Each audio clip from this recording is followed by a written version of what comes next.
Hello students, कैसे हैं आप और आपकी पढ़ाई कैसे चल रही है। देखो बच्चों, अपन को पढ़ाई पे ध्यान देना है। आपको पता है इस साल एक वैश्विक महामारी चल रही है जिसके कारण बार बार लॉकडाउन की स्थिति हो रही है, स्कूलें बंद पड़ी हुई हैं, आपको नुकसान हो रहा है। लेकिन इस नुकसान को देखते हुए कि बच्चों का भविष्य ना बिगड़े, इसके लिए साइंस कैंपस स्कूल ने ऑनलाइन क्लासेस शुरू की है आपके भविष्य को देखते हुए, ताकि आपकी पढ़ाई पर कोई फ़र्क ना पड़े और आपकी पढ़ाई लगातार निरंतर चलती रहे। तो देखिए बेटो, कल हमने पढ़ा था राजस्थान की महत्वपूर्ण जल परियोजना के बारे में कि राजस्थान की, इसमें हमने बहुत सारी परियोजना पढ़ी थी। आज हम पढ़ेंगे जल संरक्षण, यानी जल को किस प्रकार बचाया जा सकता है, जल को किस प्रकार संरक्षित किया जा सकता है। तो जल संरक्षण क्या है? जल संरक्षण है प्राकृतिक जल के न्यायोचित उपयोग को सुनिश्चित करना। जो प्रकृति द्वारा अपन को जल प्राप्त होता है, उस जल को हमें न्यायोचित तरीके से उपयोग करना चाहिए और उसके उपयोग को क्या करना चाहिए? सुनिश्चित करना चाहिए। कहने का अर्थ ये है कि हमें जितने जल की आवश्यकता होती है, हमें उतना ही जल व्यय करना चाहिए, बाकी जल को हमें बचाना चाहिए। क्यों बचाना चाहिए? मैंने आपको बताया था कि जनसंख्या वृद्धि के कारण जल पर गहरा संकट बन रहा है, जल पर दबाव बन रहा है, मानसून की अनिश्चितता है, कहीं इतनी वर्षा हो रही है, बाढ़ आ रही है, बाढ़ आती है तो वो पानी कोई काम का नहीं, कहीं स्थिति ये है कि बारिश ही नहीं है, वहाँ सूखा पड़ रहा है। तो जल की निरंतर मांग के कारण आज जल संरक्षण किया जाता है। तो जल संरक्षण का मतलब हो गया प्राकृतिक जल के न्यायोचित उपयोग को सुनिश्चित करना और प्राप्त जल संसाधन का समुचित प्रबंधन करना ही जल संरक्षण है। प्राचीन समय में क्या होता था?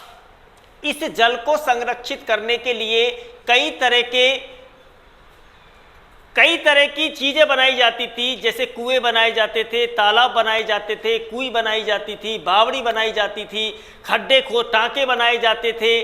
तो ये सारी चीज़ों को बना के जो वर्षा का जल है, उस वर्षा के जल को एकत्रित कर लिया जाता था। फिर उस वर्षा के जल को एकत्रित करके उसका उपयोग पेयजल के रूप में भी करते थे, उसका उपयोग सिंचाई के रूप में भी करते थे, नहाने धोने के लिए भी करते थे, पशुओं को पिलाने के लिए भी करते थे, इनका उपयोग करते थे। तो वो लोग क्या करते थे? इस जल का क्या करते थे? संरक्षण करते थे और इस जल का संरक्षण करके वो जल की लेकिन जितने भी ये प्राचीन समय के स्रोत थे, आज धीरे धीरे क्या हो रहे हैं? विलुप्त हो रहे हैं। पहले आपने देखा होगा गाँव में तालाब होते थे, गाँव में कुएं होते थे, लेकिन उनमें अब पानी नहीं रहा। हर लोगों का शरीर आराम में आ चुका है, कुएं से तो पानी खींचना पड़ता था, लेकिन अपन ये भूल जाते हैं पानी खींचने से हमारे शरीर का कितना व्यायाम होता है। तो आजकल क्या है? खटका दबाया, पानी सप्लाई होना चालू हो गया। हम लोग किस पर निर्भर रह गए? सिर्फ नलकूपों। कि हमारे प्राचीन स्रोत धीरे धीरे क्या हो रहे हैं? समाप्त हो रहे हैं। ये एक चिंता का विषय है। तो इस चिंता के विषय के लिए ही जल संरक्षण किया जाता है। सरकार द्वारा भी कई तरह की जल स्वावलंबन योजना चलाई जा रही है कि इन स्रोतों को बचाया जाए। पहले बावड़ियाँ बनती थी, बावड़ियाँ बड़ी कलात्मक दृष्टि से बनती थी। झीलों का पानी पहाड़ों के पास उनको बनाया जाता था, उन पानी को बावड़ियों में इकट्ठा किया जाता था और बावड़ियों में उसमें उतरने के लिए सीढ़ियाँ बनाई जाती थी और जो सीढ़ियाँ बनती थी वो कलात्मक दृष्टि से बनती थी। कलात्मक दृष्टि से ऐसी सीढ़ियाँ बनती थी कि आप उतरोगे, उस सीढ़ी से आप वापस नहीं चढ़ सकते। तो हमारे देश में जल के संरक्षण को लेके शुरू से ही ये चीज़ें बनती रही है, लेकिन आजकल धीरे धीरे ये चीज़ें क्या हो रही है? विलुप्त हो रही है।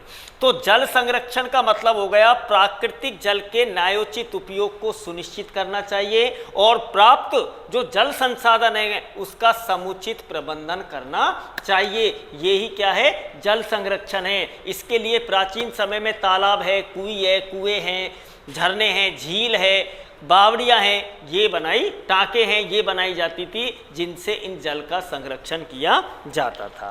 अब आता है आपके पास राजस्थान में परंपरागत जल संरक्षण के रूप कौन कौन से हैं, किन किन रूपों में जल को संरक्षित किया जाता है।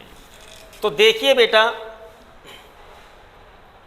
राजस्थान में परंपरागत जल संरक्षण के राजस्थान में परंपरागत जल संरक्षण के रूप कौन कौन से हैं? किन किन रूपों में जल का संरक्षण किया जाता है? इसमें सबसे पहली आती है आपकी बावड़ी। क्या आती है? बावड़ी। ये चीज हमने क्लास 10th की साइंस के पार्ट में पढ़ी थी। प्राकृतिक संसाधन का जो मैंने आपको पाठ पढ़ाया था उसमें भी मैंने आपको बावड़ी के बारे में बताया था। चतुष्कोणीय भी होती है, गोल भी होती है, वर्तुलाकार की भी होती है, ये सब तरह की होती है। यानी बावड़ी की जो आकृति मिलती है वो चतुष्कोणीय भी होती है, गोल भी होती है, चौकोर भी होती है, वर्तुलाकार की भी होती है। कई आकारों की ये क्या मिलती है? बावड़ियां मिलती है। इन बावड़ियों में जो जल स्रोत है जिसके प्रयोग मार्ग से मध्य मार्ग तक किसकी बनी होती है? ये बावड़ियां ईंट और पत्थरों की बनी होती है। ये बावड़ी किसकी बनी होती है? ईंट या पत्थर की। बावड़ी में उतरने के लिए क्या होती है? सीढ़ियां होती है, और ये सीढ़ियां कलात्मक दृष्टि से बनी होती है, कलात्मक दृष्टि से बनी होती है। और इन बावड़ी के ऊपर क्या होते हैं? झरोके लगे होते हैं। क्या लगे होते हैं? झरोके बने होते हैं। झरोकों से क्या होता है? हम बावड़ी का पूरा नजारा देख सकते हैं। तो उन झरोकों में क्या होता है? तो इन बावड़ियों में क्या होता है? वर्षा होती है तो वर्षा में क्या होता है? जो पहाड़ों से जल बहता है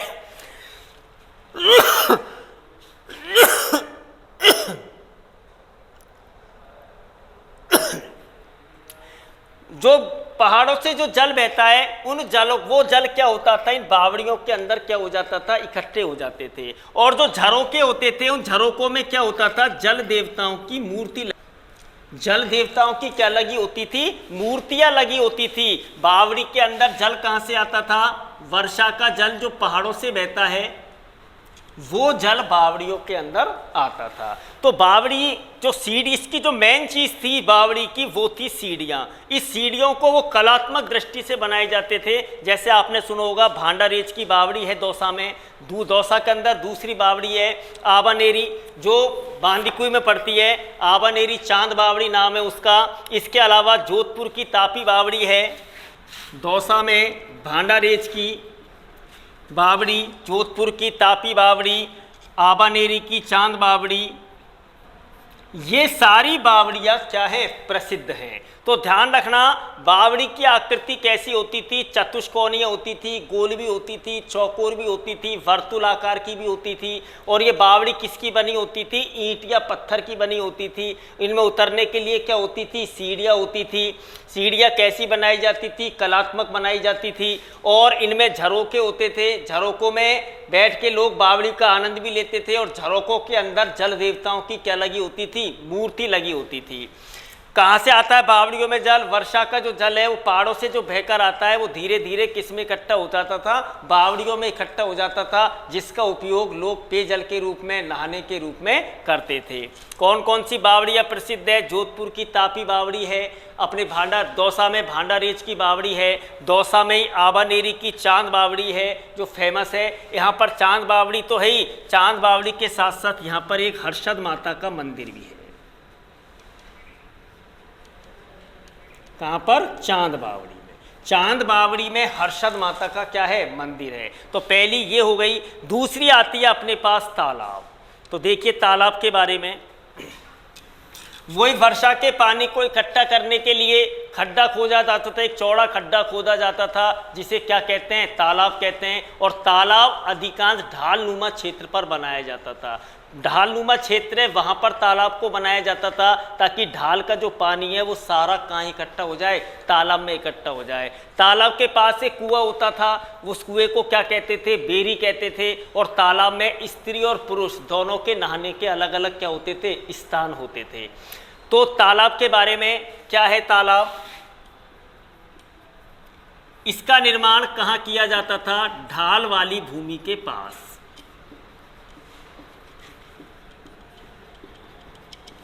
ढाल वाली भूमि के पास इसका निर्माण किया जाता था। जो पशुधन के लिए यानी पशुओं के लिए और पेयजल के लिए अच्छा जल स्रोत था, पेयजल के लिए जल स्रोत माना जाता था।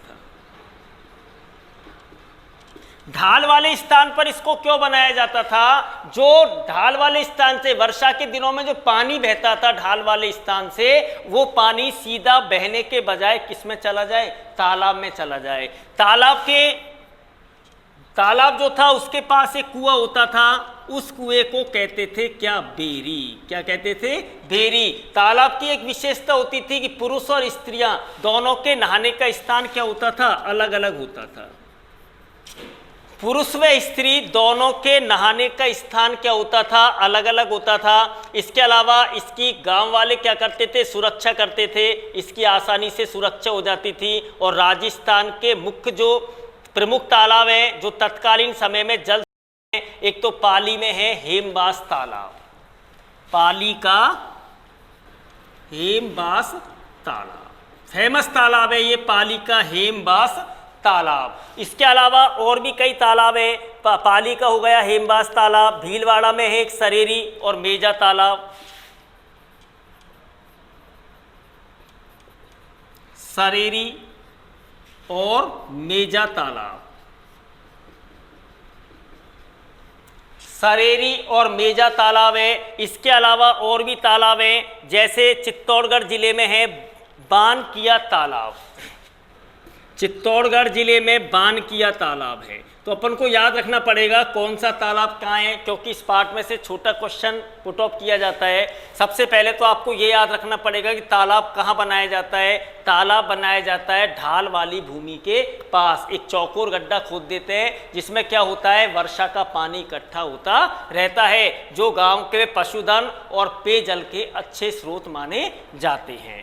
तालाब के किनारे पर एक कुआं होता है, उस कुएं को क्या कहते हैं? बेरी कहते हैं। और तालाब की विशेषता क्या होती थी कि स्त्री और पुरुष दोनों के नहाने का स्थान अलग अलग होता था, अलग अलग होता था। कुछ तालाब है फेमस, पाली जिले में है एक हेमबास तालाब, भीलवाड़ा में है सरेरी और मेजा तालाब, चित्तौड़गढ़ में है बानकिया तालाब। ये तालाब क्या है? फेमस है। इसके बाद तीसरी आती है अपनी झीलें। आपको नाम याद रखने हैं कौन कौन से हैं, मैं एक बार आपको फिर नाम बता देता हूँ। पहला हमने क्या पढ़ा है? बावड़ी, दूसरा हम पढ़ रहे हैं तालाब, तीसरा हम पढ़ रहे हैं झील। झील आप जानते हो राजस्थान में भी एक झीलों की नगरी है, और वो झीलों की नगरी कहा जाता है उदयपुर को। उदयपुर को राजस्थान की झीलों की नगरी कहा जाता है। झील राज्य में बहते हुए जल का संरक्षण करने में प्रचलित स्रोत माना जाता है। ये झील क्या करती है? बहते हुए जल का संरक्षण करती है। झील बहते हुए जल का संरक्षण करती है। इन झीलों का निर्माण शासकों ने, जो राजा महाराजा की समय था, उन राजा महाराजाओं के समय में इन झीलों का निर्माण हुआ था। उन शासकों ने झीलों का निर्माण करवाया था। जैसे उदयपुर में है जयसमंद झील, उदयपुर महाराज की तरफ से बनवाई गई थी। अलवर में है सिलीसेठ झील। ऐसे ही नक्की झील है जो बंजारों ने नाखूनों से बनाई थी। कहाँ पर है नक्की झील? माउंट आबू में। तो ऐसे ये झीलें होती हैं, ये शासकों द्वारा और या फिर साहूकारों द्वारा या बंजारों द्वारा। इन झीलों का जो निर्माण है शासकों द्वारा, साहूकारों द्वारा और बंजारों द्वारा। बंजारों द्वारा, जैसे नक्की झील का निर्माण था बंजारों द्वारा किया गया था। बंजारों ने अपने नाखूनों से झील का निर्माण किया था, इसी कारण इसका नाम क्या है? नक्की झील। नक माने नाखून, इसीलिए इसे नक्की झील के नाम से जाना जाता है। इनके द्वारा किया जाता है। इस झील से क्या फायदा होता था? पीने के लिए जल मिलता था और सिंचाई के लिए भी जल मिलता था।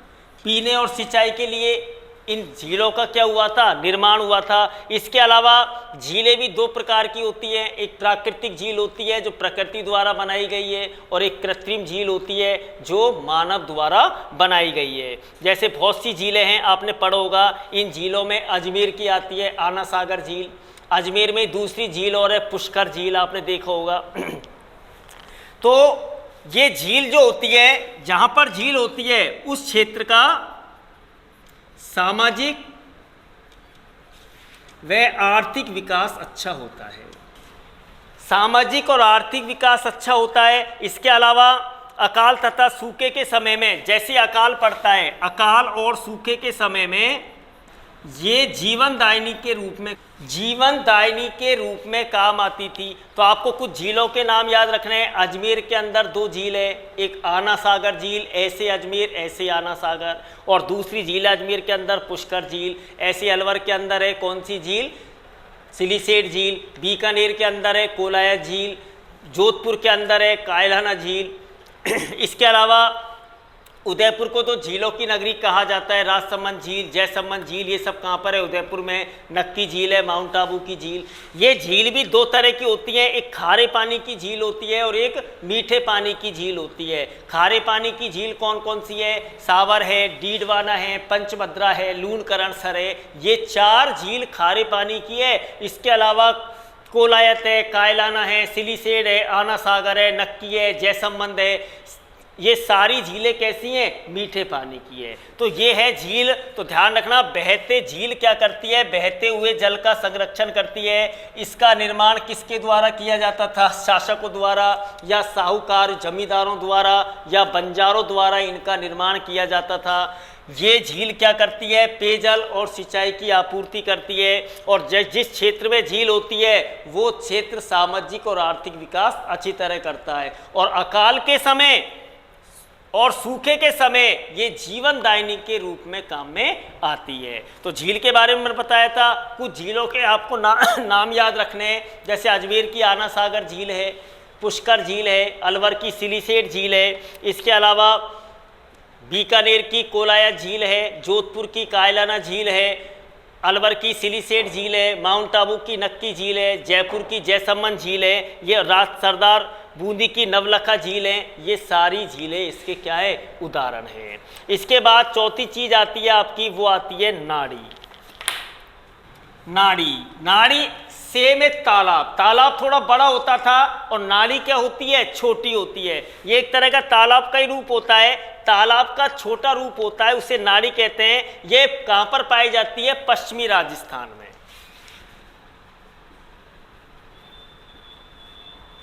तालाब का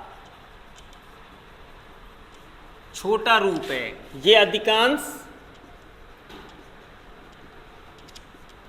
पश्चिमी राजस्थान में पाई जाती है। तो नाड़ी सबसे ज़्यादा कहाँ पाई जाती है, पश्चिमी राजस्थान में पाई जाती है। नाड़ी में रेतीली मैदान के निचले क्षेत्रों में, जो रेतीला मैदान होता है उसके निचले क्षेत्रों में वर्षा जल को एकत्रित किया जाता है। जो रेतीले मैदान होते हैं, रेतीले मैदान के निचले क्षेत्रों में वर्षा के जल को एकत्रित किया जाता है। तो ध्यान रखना, नाड़ी क्या होती है, नाड़ी होती है तालाब का एक छोटा रूप। ये अधिकांशतः कहाँ पाई जाती है बेटा, ये पाई जाती है पश्चिमी राजस्थान में। पश्चिमी राजस्थान में पाई जाती है। जो रेतीले मैदान के जो निचले क्षेत्र होते हैं उसमें वर्षा के जल को क्या किया जाता है, एकत्रित किया जाता है। इसकी जो गहराई होती है इस नाड़ी की, वो 4 से 5 मीटर गहरी होती है। जो नाड़ी होती है ना, वो नाड़ी कितने मीटर गहरी होती है, 4 से 5 मीटर क्या होती है, गहरी होती है। सिर्फ इतनी औंधी पाई जाती है, इतनी गहरी पाई जाती है, 4 से 5 मीटर गहरी होती है। इसमें छोटा आकार तथा कम गहराई तथा वर्षा जल के साथ आने वाली जो भी मिट्टी है वो मिट्टी के कारण वर्षा जल से अल्पकाल के लिए इकट्ठा हो जाता है। रेतीले मैदानों में बनाई जाती है तो वर्षा के जल के साथ साथ क्या बहकर आती है, इसमें मिट्टी आती है। तो कई बार क्या होता है, ये मिट्टी से वापस भर जाता है। भरने के बाद क्या होता है, फिर इसकी खुदाई करते हैं, फिर इसका निर्माण कर देते हैं। इसके अलावा ये प्राय पश्चिमी राजस्थान में ग्रामीण जनसंख्या है, पशुओं के लिए है, जीवों के लिए है। जो पश्चिमी राजस्थान की, कहाँ की, पश्चिमी राजस्थान की जो ग्रामीण जनसंख्या है, पशु हैं, पेयजल के लिए जल की क्या करती है, आपूर्ति करती है। तो ध्यान रखना, नाड़ी क्या हो गया, नाड़ी तालाब का एक छोटा रूप हो गया। ये अधिकांशतः पश्चिमी राजस्थान में पाई जाती है। तो एक क्वेश्चन पुट ऑफ कर सकता है आपसे, बताओ नाड़ी सबसे ज़्यादा कहाँ पाई जाती है। नाड़ी सबसे ज़्यादा पाई जाती है पश्चिमी राजस्थान में। पश्चिमी राजस्थान में क्या होता है, जो ग्रामीण जनसंख्या होती है उनके लिए पेयजल है, पशुओं के लिए जल है, इसकी क्या होती है, वहाँ आपूर्ति होती है। रेतीले मैदान के निचले क्षेत्रों में बनाई जाती है इस नाड़ी को। तालाब का ही छोटा रूप होता है। इसमें क्या होता है, वर्षा के जल के साथ साथ मिट्टी भी बहकर आ जाती है। तो कितनी गहरी होती है नाड़ी, नाड़ी होती है 4 से 5 मीटर गहरी होती है। इसके बाद पांचवा आता है आपका, वो है टांका। टांका होता है, यह भी वर्षा के जल को इकट्ठा करता है। यह भी पश्चिमी राजस्थान में पाया जाता है। परंपरागत जल संग्रहण का यह सबसे अच्छा स्रोत माना जाता है। पश्चिमी राजस्थान में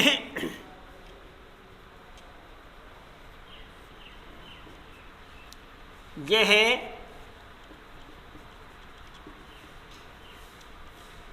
जल संग्रहण का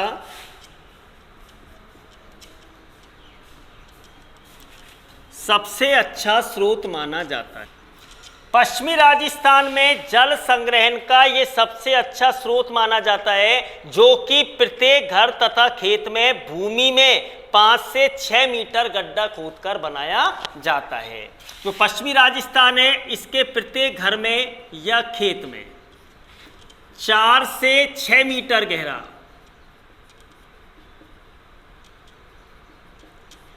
गड्ढा खोदकर बनाया जाता। घर हो चाहे खेत हो, वहां पर गड्ढा खोद लेते हैं और गड्ढा खोदने के बाद कितना गहरा गड्ढा खोदा जाता है, 4 से 5 मीटर 6 मीटर गहरा खड्डा खोद लेते हैं, जिसमें क्या होता है, वर्षा का जल एकत्रित होता रहता है और इसके ऊपरी भाग को पत्थरों से ढक दिया जाता है या अन्य संसाधनों से ढक दिया जाता है। इसमें घरों की छतों पर तथा आगोर से आने वाले वर्षा का जल क्या होता है, इकट्ठा होता है। इसे किससे ढक देते हैं, इसे ढक देते हैं पत्थरों से। जो छत का जल है या अपने आगोर का जल है, वो जल इसमें क्या होता रहता है, इकट्ठा होता रहता है, यानी एकत्रित होता रहता है। जो अपनी छत पे से जल बहता है, उस वो जल क्या होता है, घर के आंगन में इसको बना देते हैं गड्ढा खोदकर। वो जो पानी है वो सारा पानी उस गड्ढे के अंदर इकट्ठा हो जाता है, यानी टांके के अंदर इकट्ठा हो जाता है, जिसका उपयोग ये क्या करते हैं, बाद में पेयजल के रूप में या पशुओं को पिलाने में इसका उपयोग किया जाता है। तो टांका क्या है, ये पश्चिमी राजस्थान यह पश्चिमी राजस्थान में जल संग्रहण का सबसे अच्छा स्रोत माना जाता है। इसमें क्या करते हैं, वर्षा के दिनों में घर में या खेत में एक 6 मीटर गहरा, 5 मीटर गहरा, 7 मीटर गहरा एक गड्ढा खोद लिया जाता है, जिसे नाड़ी कहा जाता है, और जिसमें उस गड्ढे को पत्थर से क्या कर दिया जाता है, ढक दिया जाता है। जो अपने घरों के छतों का जल आता है और कहीं का जल आता है, वो सारा जल इस नाड़ी के अंदर क्या हो जाता है, इकट्ठा हो जाता है। तो ध्यान रखना, राजस्थान में जल स्वावलंबन जब योजना चली थी, तो इस योजना में अन्य योजनाओं में टांकों का निर्माण किया जा रहा है। जल स्वावलंबन योजना, राजस्थान की जो जल स्वावलंबन योजना थी, उस योजना में किसका निर्माण किया जा रहा है बेटा, टांकों का निर्माण किया जा रहा है, क्योंकि इसमें लागत कम आती है। हर व्यक्ति के घर में आंगन मिलता है, खेतों में मिलता है, ताकि वो पानी बहने के बजाय उसके अंदर, टांके के अंदर क्या होता रहे, एकत्रित होता रहे। जैसे वो भर जाता है तो उसको पत्थर से ढक दिया जाता है, और पत्थर से ढकने के बाद उसको काम में लेते रहते हैं। टांके के बाद एक नई चीज आती है, वो आती है जोहड़। ये राजस्थान में परंपरागत जल संरक्षण के रूप पड़ रहे हैं। जोहड़ क्या होता है, ये होता है शेखावाटी क्षेत्र में, जो राजस्थान का शेखावाटी क्षेत्र है तथा हरियाणा में वर्षा जल संग्रहण का एक साधन है।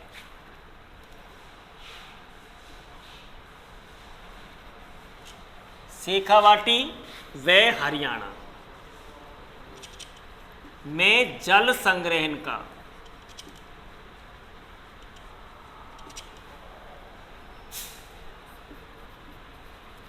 सारी चीज ही साधन होते हैं वर्षा के जल को एकत्रित करना और उसे बाद तक काम में लेना। यही है राजस्थान में जल संरक्षण के रूप। ध्यान रखना, इसका रूप सामान्यतः टांके के समान होता है। कैसा होता है बेटा? ये टांके के समान ही इसका रूप होता है। जोहड़ का जो रूप होता है वो रूप किसके समान होता है बेटा? टांके के समान। वही गड्ढा खोद दिया जाता है। इसका ऊपरी भाग टांके से थोड़ा बड़ा होता है, बस फर्क इतना होता है गोलाकार और खुला होता है। टांके को तो अपन पत्थर से ढक देते हैं, इसका जो ऊपरी भाग होता है कैसा होता है? खुला होता है।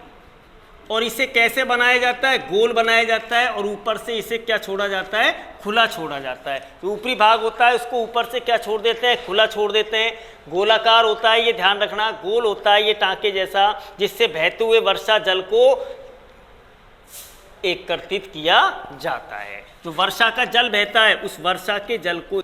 तो ध्यान रखना, जोहड़ सबसे ज़्यादा कहाँ मिलता है? शेखावाटी में या हरियाणा क्षेत्र में मिलता है। राजस्थान का जो शेखावाटी क्षेत्र है वहाँ पर मिलता है। हरियाणा में ये सबसे अच्छा जल संग्रहण का साधन माना जाता है। इसका जो रूप होता है वो टांके के समान होता है। फर्क इतना होता है कि टांके को अपन ऊपर से पत्थर से ढक देते हैं और वो ऊपर से कैसा रहता है? जोहड़ खुला रहता है और इसका ऊपरी भाग खुला होता है। और कैसी आकृति होती है इसकी? गोलाकार। कैसी आकृति होती है बेटा? गोलाकार इसकी आकृति होती है। और बहते हुए जल को, वर्षा के जल को इसके अंदर क्या किया जाता है? एकत्रित किया जाता है, जो पशुओं और मानवों के लिए पेयजल का उत्तम स्रोत माना जाता है। पशुओं के लिए व मानवों के लिए पेयजल का उत्तम स्रोत माना। तो ये है अपना छठा हो गया। तो 6 आपको याद रखने हैं। पहला कौन सा बताया था मैंने? बावड़ी। दूसरा कौन सा बताया था मैंने? तालाब। तीसरा मैंने आपको कौन सा बताया था? झील। चौथा कौन सा बताया था? नाड़ी। पांचवा कौन सा बताया? टांका। छठा कौन सा बताया? जोहड़। और सातवां आता है अपने बेरी या छोटी कुई, जो तालाब के किनारे पर स्थित होती थी। बेरी या कुआ, जिसके बारे में मैंने आपको बताया था, बेरी या छोटी कुई। सातवां क्या हो गया बेटा? बेरी या छोटी कुई। यह पश्चिमी राजस्थान में तालाब तथा खड़िन में आगोर भूमि में, जो आगे की भूमि होती है उस भूमि में 5 से 6 मीटर गहरा खड्डा खोदकर बनाई जाती है। कहाँ पर? पश्चिमी राजस्थान में 5 से 6 मीटर गहरा गड्ढा खोदकर। पश्चिमी राजस्थान में जो अपना आगे का हिस्सा होता है उसमें क्या करते हैं? 5 से 6 मीटर गहरा खड्डा खोदकर बनाई जाती है। इसका व्यास होता है 2 से 3 फीट। इसका व्यास कितना होता है? 2 से 3 फीट। 2 से 3 फीट इसका क्या होता है? व्यास होता है। और गहराई होती है इसकी 4 से 5 मीटर। इसकी दीवारों को पत्थरों से बांधा जाता है। दीवारों को किससे बांध देते हैं? पत्थरों से बांध देते हैं, यानी उसको साइडों से क्या कर देते हैं? पक्का कर देते हैं। दीवारों को पत्थरों से बांध देते हैं, जिससे भूमिगत जो जल होता है वो रिसकर आता रहे। और इसका उपयोग ग्रीष्म ऋतु में और वर्षा ऋतु में, दोनों में इसका उपयोग सूखने के बाद भी किया जाता है। इसलिए वह स्थानीय भाषा में इसे क्या कहते हैं? बेरी कहते हैं। तो दीवारों को किससे बांध दिया? दीवारों को बांध दिया पत्थरों से। पत्थरों से बांधने से क्या हुआ? जो जल रिसकर जाता है, जल क्या हो? इससे रिसता रहे, ताकि जल रिसता रहे। तो वहां की स्थानीय भाषा में, कहां की स्थानीय भाषा में? पश्चिमी राजस्थान की स्थानीय भाषा में इसे क्या कहते हैं? बेरी या छोटी कुई कहते हैं, पश्चिमी राजस्थान की। तो ये था अपना 7वां और लास्ट बचता है आपका 8वां पॉइंट, वो होता है खड़िन। कौन सा होता है बेटा? खड़िन होता है। खड़िन वस्तु कहाँ पर मिलती है? सबसे ज़्यादा खड़िन मिलता है जैसलमेर जिले में। जैसलमेर जिले में मध्यकाल में पालीवाल ब्राह्मणों द्वारा, किसके द्वारा बेटा? पालीवाल ब्राह्मणों द्वारा अपनाई गई जल संरक्षण की ये सबसे अच्छी विधि है। जैसलमेर जिले में पालीवाल ब्राह्मणों द्वारा अपनाई गई